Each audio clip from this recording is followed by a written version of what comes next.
Stefanski is responding to Myles Garrett erupting on the sideline, but more importantly, the Shedeur Sanders trade. I'm here to tell you, look like those Shedeur Sanders trade rumors is starting to pick up major steam. And I'm talking about from the New York Jets, man. It's making mainstream media that the New York Jets is really targeting Shedeur Sanders. They want him in New York.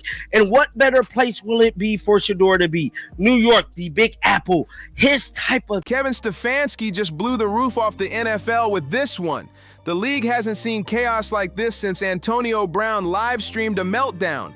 Word is flying that Shedeur Sanders could be heading straight to the New York Jets. Yeah, the same team that turns every quarterback into an emotional support case. Stefanski's comments hit the internet like dynamite, leaving everyone from Cleveland to Colorado gasping, panicking, and frantically Googling trade clauses like the world's ending. This isn't just wild, it's absolute madness. Rick, sometimes football feels like chess played by geniuses, and then Cleveland walks in, flips the board, and calls it strategy. What's happening right now is pure comedy disguised as sports management. The Browns have turned into a full-blown reality show, and Stefanski, he's the director of disaster. The man's latest press conference could have been a scene straight out of The Office. Awkward pauses, nervous smiles, and every reporter praying for subtitles to understand what he actually meant. But let's talk about these trade rumors because they're spreading faster than a Twitter meltdown.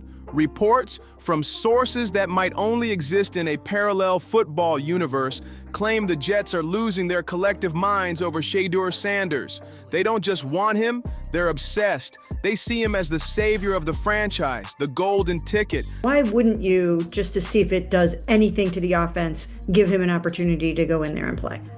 Yeah, obviously my focus is where we are right now, Mary Kay. That's not my focus. If he had said to you guys, hey, I want to play, I can play, I mean, would that have factored into this at all? Or what was the thinking behind that and how'd that go? Yeah, he obviously came in Saturday with his back injury. We were hopeful that he'd be able to move around well enough to suit up on Sunday, but put him through a pregame warm-up, and obviously it just didn't feel like he was... The man who can walk through the wreckage of MetLife Stadium and somehow make it shine again. Word is the Jets are daydreaming about Shedeur in green and white, flashing that cool smirk, standing in Times Square like he just woke up inside a football soap opera.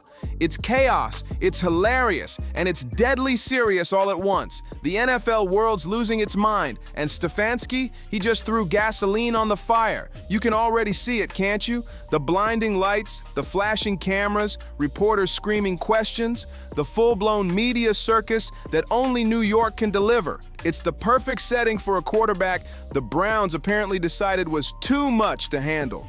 Let's not rewrite history.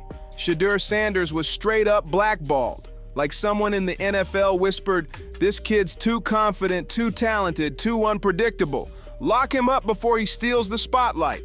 And now, months later, the Jets are drooling like collectors chasing a one-of-one rookie card that the rest of the league was too scared to touch. This is pure football theater.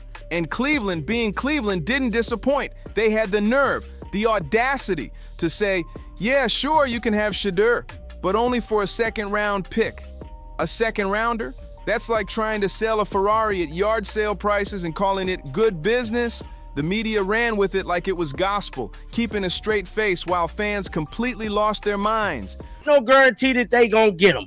But one thing I can tell you is that the Cleveland Browns allegedly told the Jets that they wanted a second-round pick to let Shedeur go. Now, if that is the case, and that is true, everything we've been saying is true. Shedeur was blackballed. This whole thing he was blackballed. How the hell y'all want a second-round pick from a fifth-round quarterback for a fifth-round quarterback? Reddit's in flames, Twitter's on fire, and the memes, some of them are so wild they probably need legal disclaimers. It's a classic Browns disaster, chaotic, hilarious, and tragic all at once. But here's where it gets even juicier. It's no longer just about Shedeur's talent. It's about ego, pride, and the Browns acting like the NFL's most dramatic soap opera. How dare anyone ask for our fifth-round quarterback without paying a king's ransom? It's delusion wrapped in arrogance, sprinkled with pure Cleveland confusion. Meanwhile, Stefanski stands there in the middle of this chaos like a man meditating inside a tornado. His team's falling apart, helmets flying, players screaming, and he's out there talking about being explosive. Explosive? My guy! The only thing blowing up right now is your entire sideline.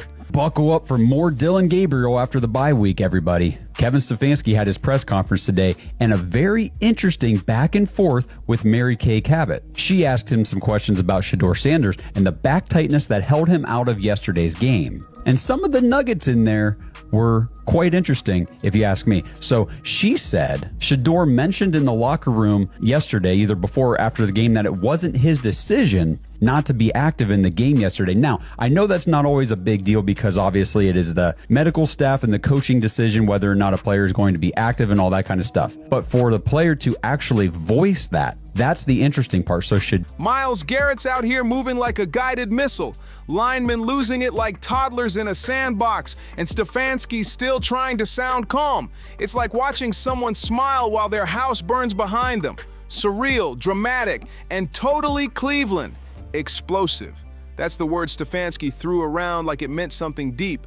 And oh, it gets better. The press conference turns into pure comedy gold the moment reporters start asking the real question, why isn't Shedeur Sanders playing? You can practically feel the tension in the room, cameras clicking, reporters holding back laughter, and Stefanski trying to talk football like the house isn't burning behind him. Chaos doesn't just reign, it throws a parade and hands out free popcorn. And then enter the Jets. Oh, the Jets. Desperate, thirsty, scrolling through quarterback highlight reels at 3 a.m. like they're on some emotional dating app.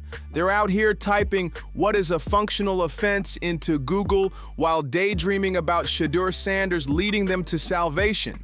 They see him as the chosen one, the miracle worker who can save their franchise, fix their heartbreak, and maybe even make MetLife Stadium fun again. And honestly, can you blame them? Shedeur's got that it factor, the talent, the swagger, the smile, and the ability to make Cleveland's front office look like a group of amateurs trying to run a lemonade stand during a thunderstorm. But here's the kicker. Time for the Jets to acquire Shedeur Sanders from the Cleveland Browns. And someone tell me why that's a bad idea. And I don't want to hear about it's a circus. It's a circus? What's this? What the hell is this that we're watching? Circus. That's a circus. Bad, crappy football is a circus. The Jets should have drafted this guy, I don't know, second, third, fourth. They got a million opportunities to draft him. He has not gotten an opportunity in Cleveland. I don't really care about the Cleveland Browns, so I'm not going to fight their battles. I'll let Josina Anderson take care of that. All I'm saying is I see a talent, a guy I think we all talked about him as a guy that could at least be a serviceable starting quarterback in the NFL. They are not giving him a chance. Cleveland's asking price is still that ridiculous second-round pick. Suddenly, the Jets are like, wait, you want what? For a rookie who's barely seen the field? It's absurd, hilarious, and somehow completely believable in Cleveland world. And let's not forget the behind-the-scenes madness. Confused agents on phone calls, PR teams panicking, everyone trying to figure out if this is football or a reality show spinoff called Keeping Up with the Browns. Meanwhile, the locker room's in full meltdown mode, helmets clattering, whispers flying, and Stefanski? He's still calmly talking about efficiency and maximizing skill sets like he's presenting a TED Talk on delusion. The man is literally the human shrug emoji in a tailored suit. Reporters ask if Shedeur's getting traded, and he gives answers so vague they could double as horoscopes. Yet somehow, people nod and write it down like gospel. It's unbelievable. It's chaotic. It's Cleveland in peak form. Not great early downs, worst deep passing game, offensive efficiency. Hey, we're working on it. That's how Stefanski opens.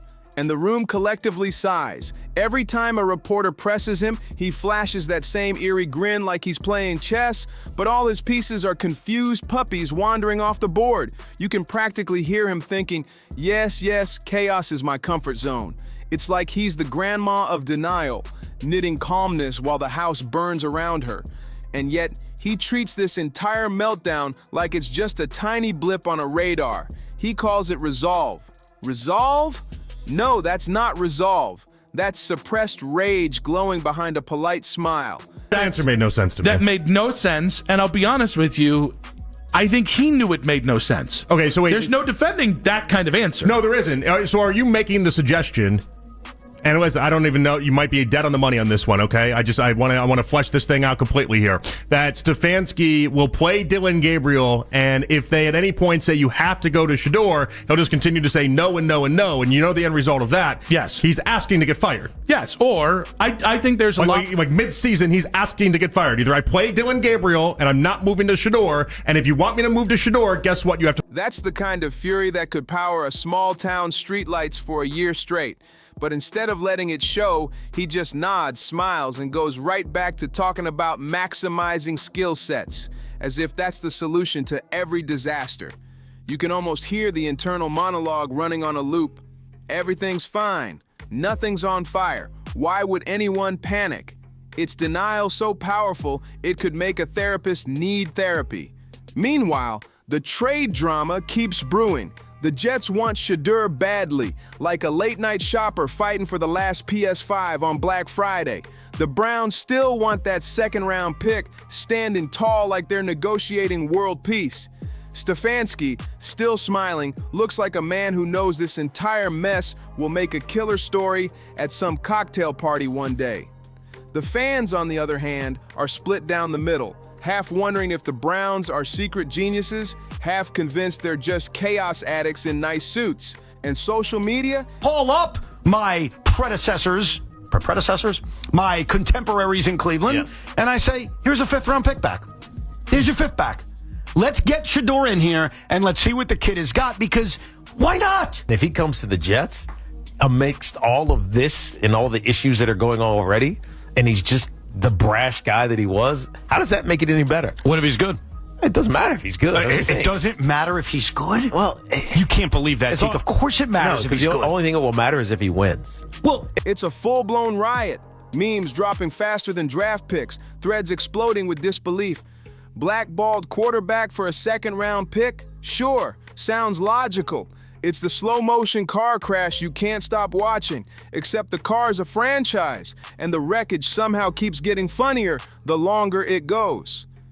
And through all this, Shedeur remains the one guy you can't blame. The Jets know it, Stefanski knows it, every football fan on earth knows it. The only ones missing the memo are the people actually running the Browns. And that's what makes it so tragically hilarious. The press conference rolls on, questions flying like bullets, and Stefanski, still smiling, still dodging, still pretending the fire alarm's just a suggestion. Stefanski's up there, dancing around every question like a man trapped at the world's most awkward wedding. He's nodding politely, spinning in circles, trying not to step on anyone's toes, but it's pure chaos in motion. Reporters ask about Dillon Gabriel's weak performance, and he hits them with the classic, "It's a collective effort." Offensive struggles? Just part of the process. Shedeur's absence? Oh, totally a back issue. And the trade rumors? Oh, those are just hypotheticals. Hypotheticals the same way a fox in a henhouse is a minor inconvenience. You can't make this stuff up. And somehow, the media's playing along. Is standing his ground with Dillon 100%. And the idea that your hand-picked quarterback who just played, listen, are the receivers great? Absolutely not. Is the offensive line a bunch of world beaters? Certainly not. Quinshawn couldn't make a 4-yard run to save his ass yesterday, right? It was a brutal day at the offense. And somehow, your hand-picked quarterback was the worst thing on it. And Kevin Stefanski still standing by him. That is the proof that he believes in Dillon and he doesn't believe in Shedeur. Right or wrong, he's making a stand on these quarterbacks. I don't think they're scribbling down notes while fans are losing their sanity online. Browns Nation is practically screaming into the void, turning Twitter into a war zone of polls, theories, and meltdown threads. Meanwhile, Jets fans, they're sharpening their pitchforks, waiting for the official word, yes, he's ours, pending second-round ransom. The internet's never been louder, and Stefanski's still pretending like he's meditating through an earthquake. He keeps repeating his favorite buzzwords: efficiency, explosiveness, putting players in the right positions, which now sound more like code for, we have no clue what's happening, but I'll look calm while saying it. It's that perfect blend of comedy and crisis that only the Browns could deliver. Stefanski has somehow mastered the art of looking confident while the entire building collapses behind him. But the irony? Oh, it's delicious! Shedeur Sanders, the same kid who was allegedly blackballed. What's going on with Shedeur? Nothing good. So I don't trust the Cleveland Browns when it comes to their quarterback situation on or off the field. So they announce on game day that Shedeur has a quote-unquote back injury, yet he did go out to warm up. They watched him warm up and they disqualified him because he's got a back injury. I don't trust it for 1 second.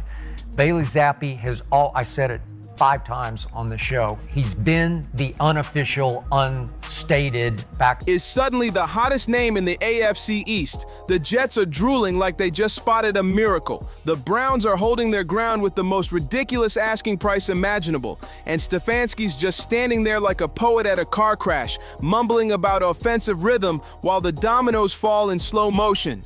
By now, everyone's asking the same burning question. Is this really happening? Will Shedeur actually end up in New York, dodging paparazzi, surviving Jets chaos, and somehow turning that dumpster fire of a season into a comeback story? Or will the Browns, in their eternal quest for confusion, find a way to snatch defeat from the jaws of competence and trap him for another year of headaches and heartbreaks? The NFL hasn't looked this entertaining, or this insane, in years. The suspense is so thick, you could cut it with a cleat. The humor's non-stop, the absurdity's off the charts, and honestly, it's starting to feel like the NFL secretly rebranded as a sitcom. Coaches with poker faces, players begging just to play football, and chaos in every scene. Because deep down, football is drama. He likes Shedeur. I still think he likes him. Because every chance he gets, he shows it. Well, Coach, you guys are getting your ass kicked. You don't want to put your backups in? That's not my focus right now. Like, I don't think he likes the kid. Yeah. I don't know for Kevin Stefanski, but it appears personal. And the Cleveland Browns are writing the script for the wildest, most sarcastic, most beautifully chaotic episode imaginable. Whoever said the NFL isn't funny clearly hasn't watched this circus unfold. It's pure entertainment disguised as strategy. And just when you think the show's about to end, boom! The trade deadline circus kicks open the door. Because if there's one thing the NFL loves more than touchdowns, it's drama. The whispers start spreading like wildfire.